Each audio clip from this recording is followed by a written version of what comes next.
makita nga changes iya ha. Hindi ka makipagbulag. Di ko makipagbulag oy. Ilaban ako to. Pero kay nag-advise man gud ako ang tita pod nga nakapangasawag foreigner ba. Sige nga.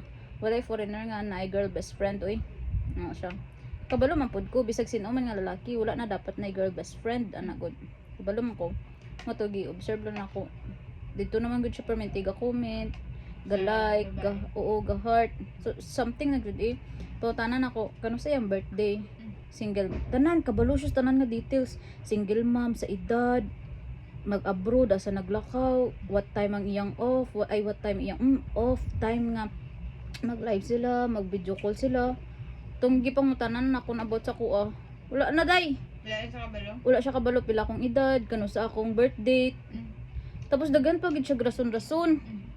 Balaan mo paano ko siya nasakpan, gipaamin jud nako siya nga what time ka pa ano pa ko panindot-nindot pa ko what time mo ga video call ano siya wala man siya off karon na unya pa siguro to magtawag siya na ibig sabihin gatawagan na gid sila sa babae kay ang afam gud nako ga initiate jud na siya ano mag ko observant kay ko part makita jud na nako mga changes bisag gamay ra gyud makita gid na nako mga changes nga nagbag-o na ni nanani ko ani nga na god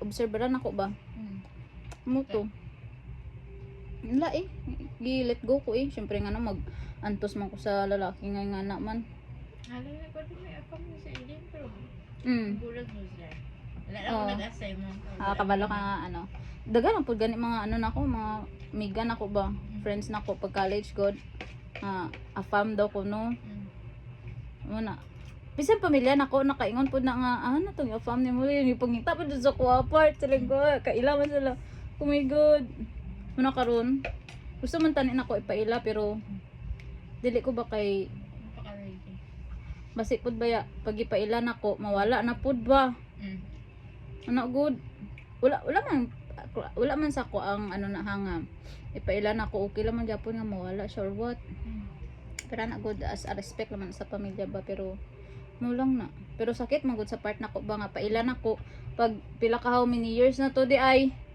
nawala na pud na pangitao na pud sa ko ay asa to si kuan agay day di mo nang akon nga plano jud pag ikaslon meet pag nagpropose na pailan jud ako pag namalayi jud pag namalayi siya gusto mo makabiti kaya siyempre lain man pud nga anuhan ka single mom single mom no kay uban ako ma-feel ko gid na kay amo lang di ano sa akong tao sakit ba yan ang uban ba kay kuan na bi kanang ang ginapakita gud nila say mo gusto lang nila mag-anak pero hindi na sila magdawat sang responsibilidad nga panindigan kay ka nga pakaslan ka ana di ka pag pabayani nga na gusto lang jud na nila baby lang jud ayaw na kay mo gani ayaw na kay ang mapektuhan sa inyo anak mo gani mo nang anong goal yun ako kasi mangita gyud ko lalaki jud nga kanang ano gyud kanang just noon ba just noon tanan ba pera pa na lalaki nga mao gani loyal nga loyal ara pa adlokan ka adlok magtandog sa imo bla nga wala pa mo kasalaw balaan mo mga lalaki nga tinugdanan makaulat iblaw makaulat mo gani na pero sige lang part kay ako nang ginampok lang gid sa Ginoo part kung siya gid ako ninyo ani kung hindi basta Ginoo lang gid nakabalo ano ko sa mo ya durian dating ako